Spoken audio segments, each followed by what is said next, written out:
So வணக்கம் மக்களே, இன்னைக்கு டெவலப்பர் பாயிண்டில் என்ன வீடியோ பார்க்க போகிறோம் அப்படின்னு கேட்டிங்க அப்படின்னா ஹெட்டிங் டேக்ஸ். ஓகேங்களா, ஹெட்டிங் டேக்ஸ் இன்றைக்கி தான் எனக்கு சொல்லிக் கொடுத்தாங்க, அதுதான் நான் உங்களுக்கு சொல்ல போகிறேன். ஸோ ஹெட்டிங் டேக்ஸ்னால் என்ன இது இந்த ஹெட்டிங் டேக்ஸ் வச்சு நீங்கள் என்ன பண்ணிக்கலாம் அப்படின்னா உங்களோட பேராகிராஃபுக்கு டைட்டில் கொடுத்துக்கலாமாங்க சூப்பரில். ஸோ இப்போ வந்து பார்த்தீங்க அப்படின்னா நான் வந்து என்ன கொடுக்க போகிறேன் அப்படின்னு கேட்டிங்க அப்படின்னா ஒரு இன்ஃபர்மேஷன் டெக்னாலஜி ஐடி அப்படின்னு நான் கொடுக்குறேன். ஸோ இன்ஃபர்மேஷன் டெக்னாலஜி அப்படின்னு சொல்லி நான் இங்கே கொடுக்குறேன். ஓகேங்களா, இப்போ இது எனக்கு டைட்டிலாக இருக்கும். ஸோ அப்போ இன்ஃபர்மேஷன் கீழே ஏதோ ஒரு பேராகிராஃப் இருக்கணும்ல, அதுக்கு சூப்பரான ஒரு மெத்தட் சொல்லி கொடுத்தாங்க. லோரம்னு ஏதோ ஒன்று இருக்குது, அதை கொடுத்தீங்கன்னா உங்களுக்கு டம்மியாக ஒரு பேராகிராஃப் ஒன்று கிரியேட் ஆயிருமா. ஆச்சரியமாக இருந்துச்சு இது எனக்கு பார்க்குறப்ப.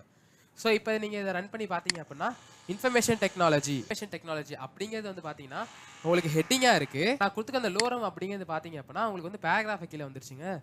ஸோ நல்லா இருந்துச்சு, இது பார்க்கவே டைட்டிலாக சூப்பராக இருந்துச்சு. டைட்டில் அதுவே ஃபிக்ஸ் பண்ணிக்கிற மாதிரி இருந்துச்சு.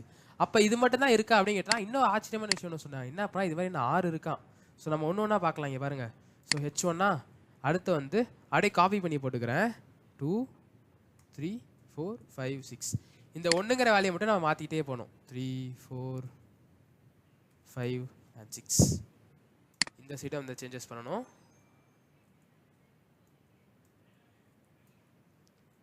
இப்போ சேவ் பண்ணிட்டேன்னா இங்கே போய் ரெஃப்ரெஷ் பண்ணால் திருப்பி ரன் ஆயிரும்.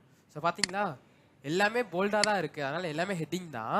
அப்புறம் இதில் என்ன நடக்குது அப்படின்னு கேட்டிங்க அப்படின்னா சைஸ் வந்து பார்த்தீங்கன்னா டிஃப்ரெண்ட் ஆகுமா. ஸோ நான் ஒரு சப்ஹெட்டிங்க்கு ஏற்ற மாதிரி நான் சைஸ் டிஃப்ரெண்ட் பண்ணி நான் போட்டுக்கலாமா. சூப்பராக இருந்துச்சு இந்த விஷயம் படிக்கிறதுக்கு. எஸ், இதான் பார்த்தீங்கன்னா ஹெட்டிங் டேக். அப்புறம் இதுக்கு இன்னொரு வேலை ஒன்று இருக்குது. நாங்கள் காஷ்மீரில் சார் சொன்னார் என்ன அப்படின்னா இது மூலியமாக தான் எஸ்இஓ வந்து பார்த்தீங்க அப்படின்னா டைட்டில் ஃபஸ்ட்டு எடுத்துக்குமா. இப்போ யாரோ ஒரு இன்ஃபர்மேஷன் டெக்னாலஜின்னு தேர்னாங்க அப்படின்னா இது நம்மகிட்ட இருக்கிற H1 டேக் பார்த்தீங்கன்னா ஓகே இவனோட பேஜ் இந்த இன்ஃபர்மேஷன் டெக்னாலஜி இருக்குது அப்படின்னு எஸ்இஓ எடுத்து கொடுக்குமா. சூப்பராக இருந்துச்சு. அந்த விஷயம்லாம் கேட்க ரொம்ப இன்ட்ரெஸ்டிங்காக இருந்துச்சு எனக்கு. ஸோ நெக்ஸ்ட் வீடியோ நம்ம அடுத்த வீடியோவில் பார்க்கலாம்.